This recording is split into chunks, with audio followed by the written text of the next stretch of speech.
Sir Rajesh ji, आज texture week है लेकिन अंडरटोन इंडेक्स वाइज बुलिश आपको नजर आता है, फिर स्टॉक वाइज भी क्या खरीदारी के मौके ढूंढेंगे?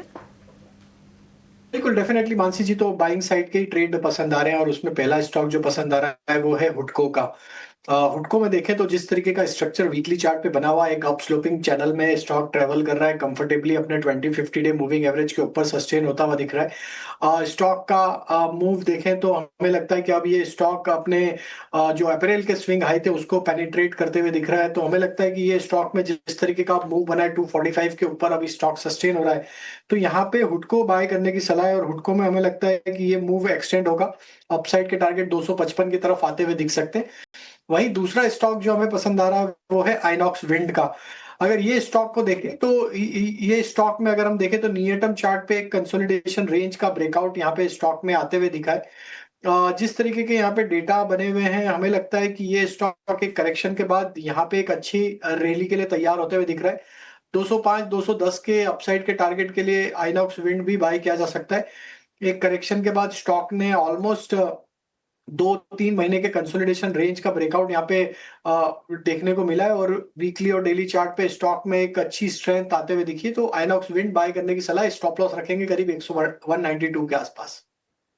स्टॉक्स दोनों खरीदारी आके आइनॉक्स विंड में खरीदारी के मौके ढूंढने हैं, स्ट्रैटेजी टारगेट और स्टॉप लॉस वाइज आपके स्क्रीन पर, और साथ ही हुडको में भी राजेश जी का पॉजिटिव नजरिया, मजबूती के साथ दोनों स्टॉक्स में ट्रेड हो, मजबूती इंटैक्ट रहेगी, यहाँ से तेजी के आसार नजर आते हैं। 255 के टारगेट्स हुडको में मानकर चल रहे हैं।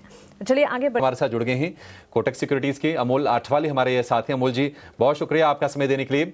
आप जरा अपने पिक्स बता दीजिए अमोल, और उसके बाद हम कुछ और रिसर्च लेकर आएंगे। नमस्ते and good afternoon. Indian hotels के साथ जाना चाहूंगा। पोजिशनल पॉइंट ऑफ व्यू से देख रहा हूँ 773 के आसपास चल रहा है। पोजिशनली टारगेट निकल के आ रहे 815 820 के, और स्टॉप लॉस रहेगा उसका 758 का। एक करेक्शन के बाद एक रिवर्सल फॉर्मेशन हुआ है। अगर हम देखते हैं तो लास्ट मंथ थोड़ा सा म्यूटेड गया, करेक्शन कंटिन्यू रहा था। अभी 20 डे सिंपल मूविंग एवरेज के आसपास एक प्रॉमिसिंग रिवर्सल फॉर्मेशन हुआ है। मुझे लगता है एक टेक्निकल बाउंस बैक के लिए ऑलरेडी स्टॉक ड्यू था, और ये रिवर्सल फॉर्मेशन बता रहा है कि पोजिशनल पॉइंट ऑफ व्यू से ये पुल बैक रैली और कंटिन्यू होने के चांसेस चार्ट्स पे दिख के आ रहे हैं। दूसरा मैं सीप्ला के साथ जाना चाहूंगा। ये भी पोजिशनल पॉइंट ऑफ व्यू से ही देख रहा हूँ, 1485 के आसपास है। पोजिशनली टारगेट निकल के आ रहे 1540 1550 के। स्टॉप लॉस रहेगा उसका 1460 का। एक रिवर्सल फॉर्मेशन सिप्ला में भी देखने को मिला है। काफी कंसोलिडेट हुआ था एक 1450 1480 के रेंज में। आज कहीं ना कहीं हायर बॉटम फॉर्मेशन है और उसके ऊपर कंफर्टेबली ट्रेड भी हो रहा है। मुझे लगता है पोजिशनल पॉइंट ऑफ व्यू से जरूर देखा जा सकता है। ठीक है, पोजिशनल पॉइंट ऑफ व्यू से आप देख सकते हैं सिप्ला को।